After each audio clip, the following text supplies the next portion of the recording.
Hi guys, how you doing?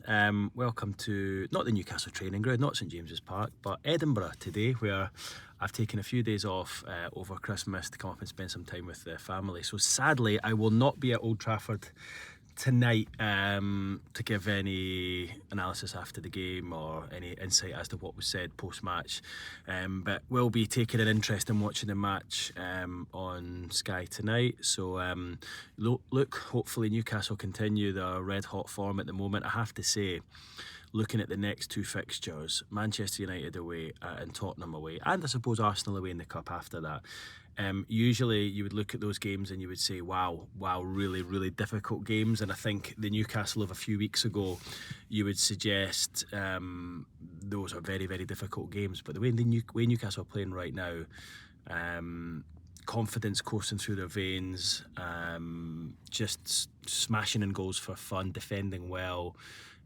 I actually think, given the respective troubles of both Manchester United and Tottenham and the goals that they're conceding, I actually think these are perfect fixtures for Newcastle right now. You don't want to go to Old Trafford or to Tottenham Hotspur Stadium when you're struggling a little bit, conceding goals like Newcastle were sort of 3-4 weeks ago.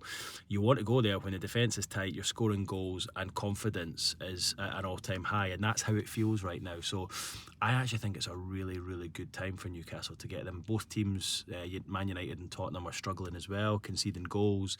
Man United essentially imploding. Tottenham, as we saw against Spurs at the weekend, at home, of course, conceding goals, and 6 the week before that. You know, if you're conceding 2 to Wolves and 6 to Liverpool and 3 to Man United, I'm trying to remember some of their scores. The last thing you want to be doing is facing Alexander Isak and Anthony Gordon, who are on fire at the moment. So I'm normally a glass half empty sort of character when it comes to away matches. I never really fancy away teams to win, but I think tonight at Old Trafford, I think Newcastle go there and win, because I think Man United, as I've said, are fragile. Newcastle absolutely flying out the blocks, and I think if Newcastle get an early goal, they could win this one quite comfortably tonight. And really looking forward to it. It's a really intriguing game, and as I say, I think it comes at a good time for Newcastle. They will be well up for this one tonight.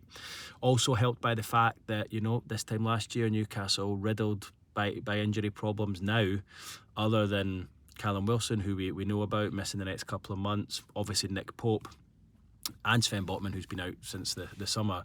Is pretty much a full squad to choose from. Now, I've named 3 big players there, but you look, Dan Burns, one of the best players so far for Newcastle this season. And even if Sven Botman was fit for tonight, I think Dan Burn continues. I think it'll be the same against Tottenham next week as well. But I wouldn't be surprised to see Botman named on the bench, whether it's tonight or Saturday against Tottenham. I think Eddie will want to get him back involved in the squad as soon as he can. So that'll be a boost to the players who are playing. And it'll just give you an idea as to just how strong Newcastle can be, providing they keep the rest of their top players fit. But it's nice, it's refreshing to see the squad right now with options. And, you know, look at the win against Aston Villa on Boxing Day. Tino Livramento picks up an illness, and in comes Kieran Tripper, England international, and plays very well. And I wanted to talk about that position a little bit, because it was something I was speaking to with a couple of the guys who I was watching the match with on Boxing Day, and I actually think that as well as Tino's done, I actually think that Kieran Trippier right now is probably a better option at right back, just as I think he brings so much in terms of his organisation, his set pieces, experience, of course, and just is really, you know, his skill on the ball, and as well as Tino's done, and he's good in a one-to-one situation. It might not be a bad time for Kieran Trippier to come in, play a few games, and, you know, put his claim forward for a more regular place. Whether he remains at the club beyond January, we will have to see. And I know Eddie's been keen to ensure that Tino gets a good run, but I just think, you know, it's a crucial stage of the season right now, and I think for Kieran Trippier to come in and start the next few matches, I don't think it would be a bad thing. And I just think over the piece, I think at this current time he probably gives a bit more than what Tino does. I know Tino's got the legs and the youthfulness, but I just think Kieran Trippier's know-how and experience and ability on the ball, I think, is exactly what Newcastle need right now. And I feel that defence looks a bit safer when he's in there. So yeah, I think Trippier will keep his place tonight. Over on the other side, Lewis Hall's been outstanding. Yes, he still needs to brush up a little bit defensively, but what an outlet he is for Newcastle going forward. A couple of his crosses against Aston Villa, really, really top class, and he's turning into the player that Eddie Howe hoped he would. It's taken a little bit longer than many would have liked, but look, I think we're seeing the fruits of that patience that Newcastle showed in him last season. And it's an argument to say, why did they sign someone who still needed a year to progress? But Newcastle feel they've got a player for the next sort of 7 or 8 years there in him, and he's looked really good. So that all augurs well. The midfield area, as you guys are well aware, is where Newcastle are bossing it right now. And finally, with Sandro Tanali in that number 6 role, what was it? I saw someone on Twitter the other day said to me, he's like a thief. He just steals the ball and pickpockets players and they don't know about it. He just looks a class act in there, and he looks, a top level Newcastle player, probably on par with someone like Alexander Isak. You can see why he's Italy's best player. He's been really, really good, and I just, you see Bruno getting forward, scoring a header against Leicester from close range. I think he scored one that was ruled out against Aston Villa on Boxing Day that was on the line off his arm, but Bruno Guimaraes up on the goal line looking for a tap in. And scoring, essentially a close range header against Leicester a few days earlier. That's something we would never seen in the past, but we're seeing that now because Tanali is giving him that freedom. And what I like about Tanali is, despite playing the number 6, he still gets forward himself. Scored those 2 goals against Brentford in the Cup. He's had shots on goal, and as we see, he's got that real pace and stride that can allow him to get forward. So it feels like they've really got that blend right there with those two.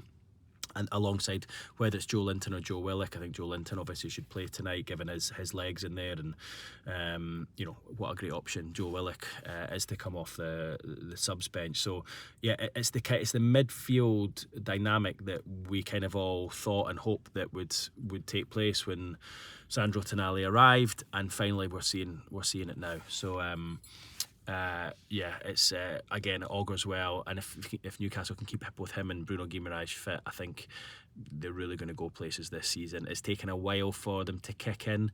They are kicking in now, and you look at that league table, and if anyone goes on a run now, they can be right up there in those Champions League places. It's not like Newcastle need to go on a run to stay in touch with the others and you're like, right, we can get back in amongst it.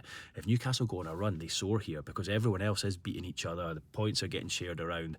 And as Eddie Howe said post-match against Aston Villa, we want to be that team that puts a run together now and gets ourselves clear of the pack. And it's amazing how quickly things change after sort of 3 or 4 wins in a row. And that is just the nature of the Premier League this season. So that midfield is crucial for Newcastle right now, and Tanali's been a joy to watch. He just seems like a couple of seconds ahead of anyone else on the pitch, and I think we all thought that about Bruno when he signed, but Tanali for me right now maybe looks even another level to that. And you look at the Manchester United midfield and you look at the Newcastle midfield, and there is no comparison there, absolutely no comparison. I would say Newcastle right now, probably out with Chelsea, I think I've got the best midfield in the Premier League, and I include Liverpool in that as well. Like I looked at Newcastle-Liverpool the other week, and I think Liverpool had McAllister, Gravenberch and Curtis Jones. I would take Newcastle's 3 of Tanali, Bruno Guimaraes and Joe Linton over those 3 every day of the week, but perhaps maybe that's a biased view from me who watches Newcastle most weeks, but they've got one of the strongest, if not the strongest, midfield in the Premier League right now. So they should not be going to Old Trafford and have any reservations about going there and doing a job tonight. And then the last 2 things I wanted to talk about. Firstly, the goalkeeper, Martin Dubravka, took a lot of criticism last season. Really did, from all quarters, the media included.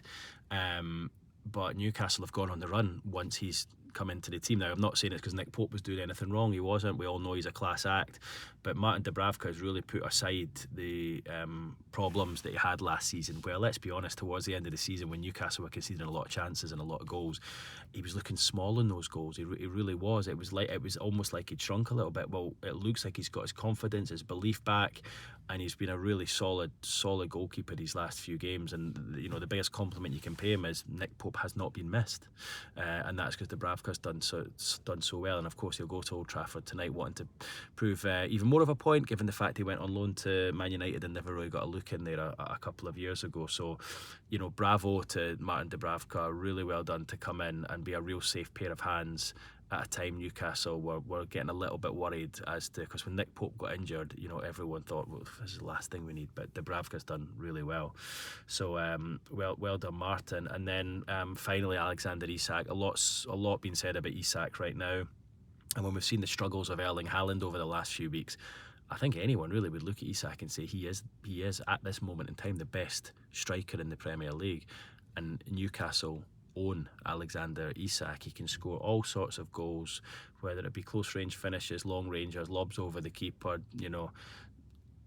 darts around three players and smashing it into the bottom corner. That soaring header against Arsenal earlier in the season. He's a delight to watch, and if Newcastle can keep him fit, and it feels like the way Eddie Howe's speaking, that he thinks he can still get better. What a chance Newcastle could have of getting back into the Champions League next season. They're going to Old Trafford tonight with arguably the best striker and the best, or one of the best midfields in the Premier League.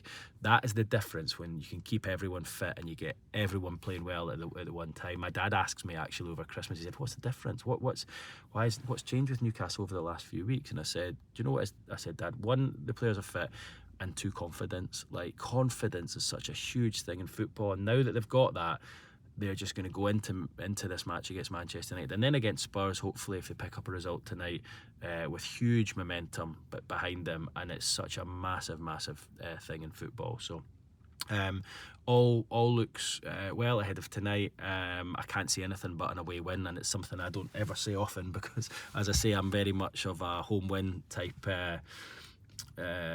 person, like sort of gambler, better, whatever. But I just see Newcastle don't go in there and doing a job on a very, very fragile Manchester United team tonight. So let's see what happens. Just wanted to give you guys a few thoughts ahead of the game. As ever, guys, leave your comments below. Hope you all have a nice new year, and good luck with the match tonight. All right, guys, see you in the next one. Cheers.